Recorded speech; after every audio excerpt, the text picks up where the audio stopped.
Hi, my name is Albert White, and I'm a student at CUNY SPS, Developmental Psychology Master's Program, and this class is Social Psychology with Professor Hanson. This is my final project, and it is an intervention against bullying. In this, we're going to look at ways to curb or curtail the behavior of bullying.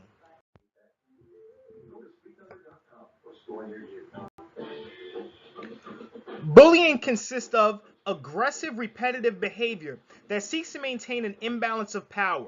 This can be physical or emotional in nature. Bullies are normally part of the majority group, in which they seek to influence the minority group to their whims or just to abuse the power that they may hold from being part of the majority. Boys have been seen to be more physical when they bully, and girls have been seen to be more emotional while they bully. But neither of these differences are significant, and it appears that both genders bully each other equally.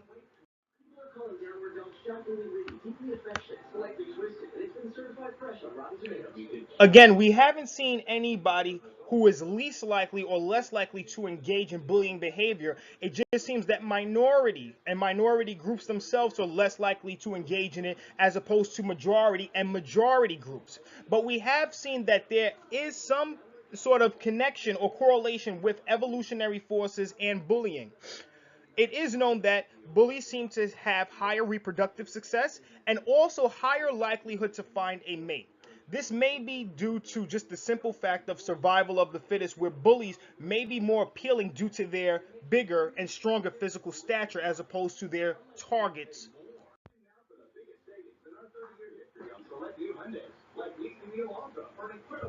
Reasons to stop bullying behavior. The targets of bullying can experience low self esteem, anxiousness, depression, and even commit suicide. And that's not even counting the moral complications that come from bullying somebody or abusing somebody in that manner. But bullies themselves will suffer negative effects as well. They can experience increased rates of alcohol usage and smoking, as well as increased school dropout rates. This behavior does not always drop off as children get older and mature, and some adults will continue to carry on the same behavior that they had while they were adolescents. Bullies have also been found to show less empathy as well. If they show less empathy, they are least likely or less likely to realize that they are harming others.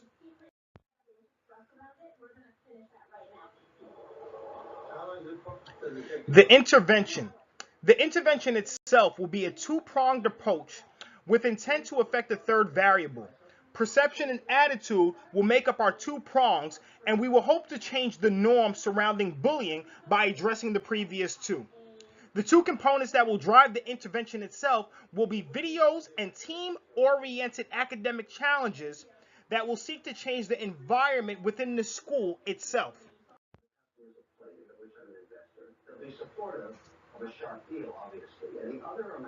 The goals of this intervention. The goal is to address the guideposts previously stated: perceptions, attitudes, and norms.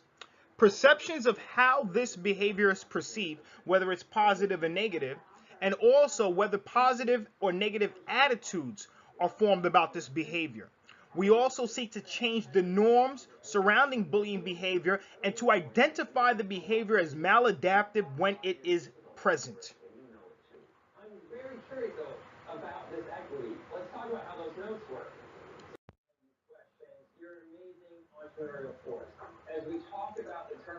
Perception. To change perception, we seek to force an increase in empathy. If empathy is increased, then those who engage or witness this behavior should become more aware that the behavior itself is maladaptive. If we can make people identify that this behavior is not normal and not right and immoral, then hopefully they will not engage in that type of behavior anymore.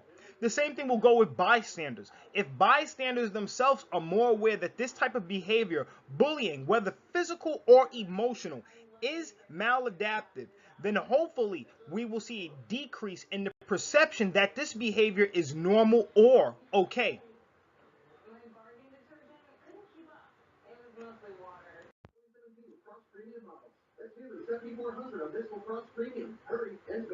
Attitude. In order to change the attitudes about bullying, we seek to increase positive attitudes surrounding other behaviors.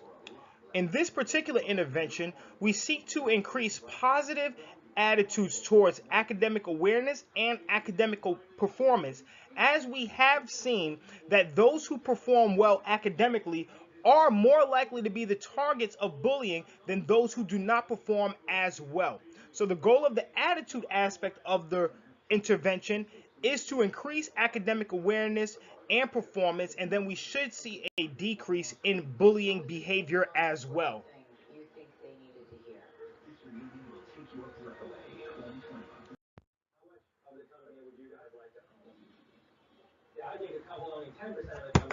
The norms.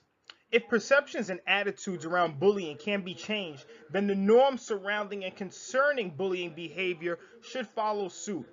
We are operating under the theory that if perceptions and attitudes are different and less accepting of this type of behavior, then the norms surrounding this behavior will change as well. There is some normalcy around seeing people being picked on and almost a form of victim blaming. But if we can change the perception to focus on academic performance, then I believe that the norm surrounding bullying and its behavior will change as well.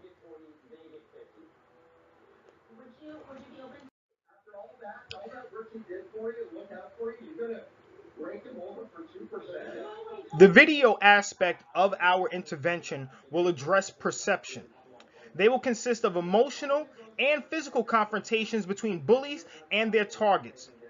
The physical portion of the videos will just feature things such as shoving and maybe light tapping or something of that nature.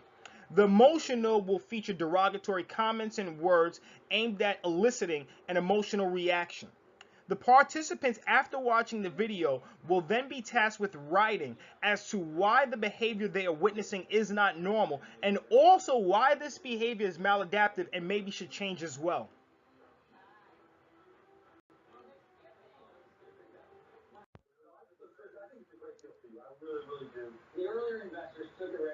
Academic challenges.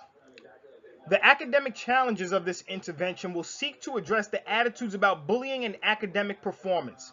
If we can foster positive attitudes towards learning, then the environment itself should follow, as well as the perceptions. The norms will change as well as students will become more focused on learning instead of hanging out in who's the most popular person in class. The academic challenges can be weekly or monthly oriented and should be team-based as well. This way we can foster friendship amongst all students. The groups of students themselves should be picked by the teachers and not selected by the students. The students will tend to stick with people who they are friends with. The goal of the academic challenges is to foster inclusiveness, which also will thereby decrease the attitudes and behaviors surrounding bullying.